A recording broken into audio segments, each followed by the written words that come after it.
mga BBM viewers, at kami po ay nagmulakan magsalita rito sa harapan ninyo at hindi nga karapat dapat supposedly at isang karangalan na basahin ng isang mensahe na alam po namin na nagmamahal sa inyo, inyong kapatid, siyang isa sa iyong panisuporta at ito ay gumagawa rin ng kanyang sariling pangalan sa kanyang piniling larangan. At alam po natin na ito ay isang sumisikap na rin, isa na rin host ng co-host ni German Moreno sa kanyang programang Walang Tulugan. And before I read this message, ladies and gentlemen, kinitdaman niya ako kiber kanya, ni Madam Kiber, na po muna nga from 1975 to 1986 ay isa kong lingkod sa Malacanang. Pero sabi ko sa kanya, those days, those experiences is still classified. Classified, the only thing is that I want to Manang! Ay alisin yung sinasabi nila, yung propaganda nila patungkol sa Marcoses.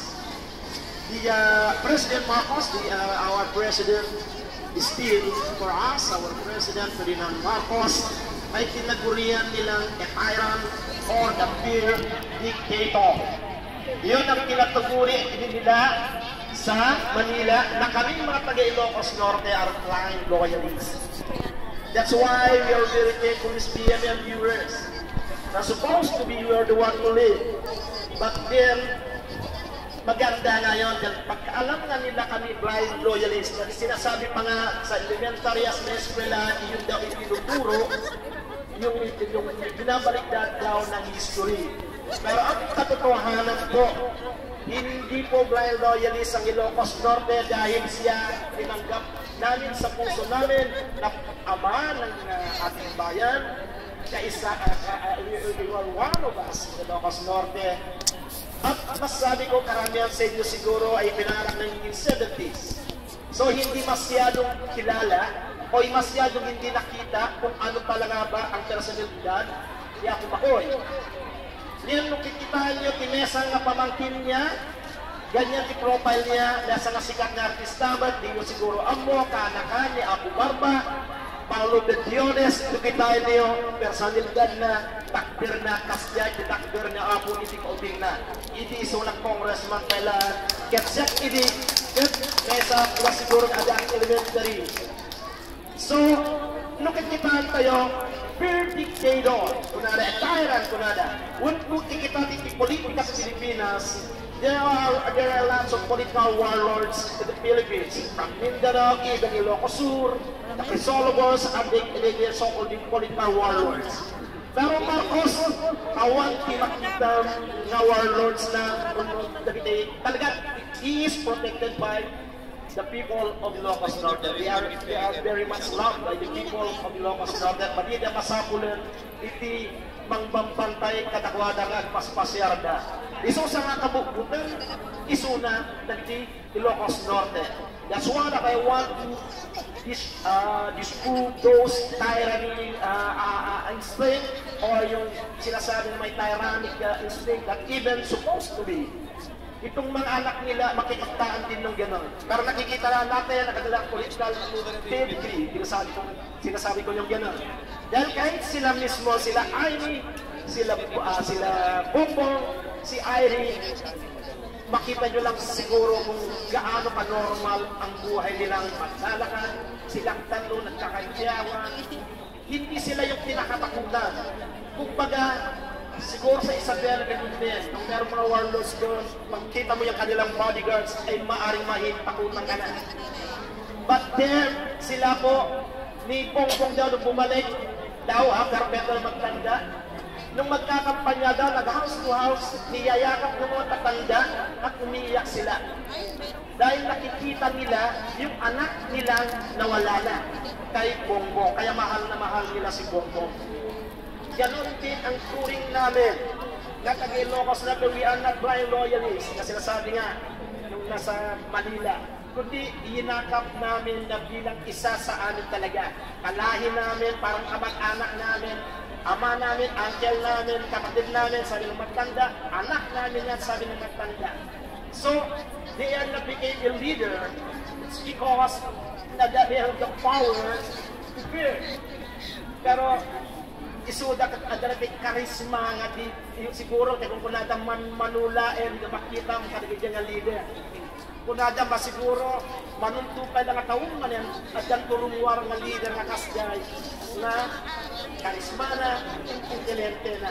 Dagiti anak nga tagla na bongbong na one thing is this, na kinakita na yung tinatawag na politika propaganda nila is through development, through works.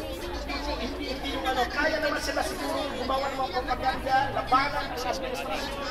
Kaya nakikita natin siguro agad-agad yung marami ng mga propaganda na ginagawa, magnirada, eskwela.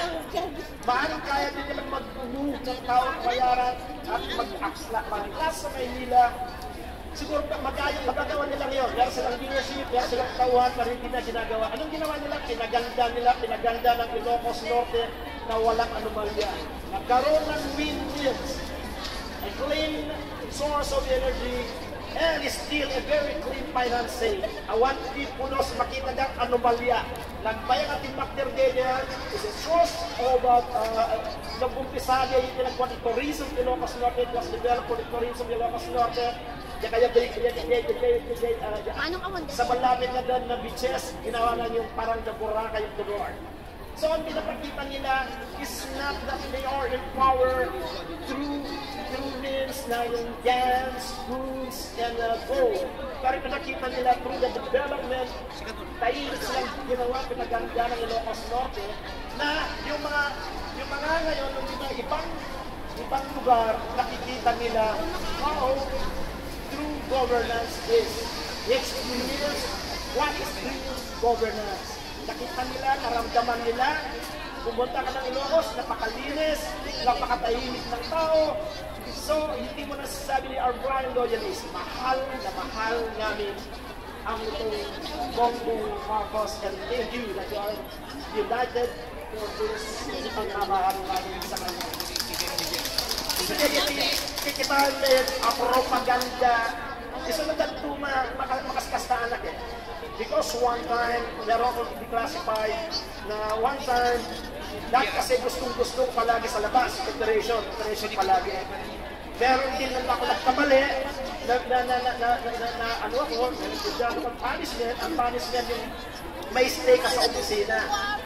Malagay ka sa opisina, paperwork, kasi makahirap. Doon ako nagkaroon ng yung tinatawag na rhinitis. Dahil bubuglakin mo yung mga, ang ano namin nung kasi sa government security division, sa documents, lahat yan ano ay anak namin yung newspaper, especially yung Malaya, yung underground newspaper, ang bayan, yan.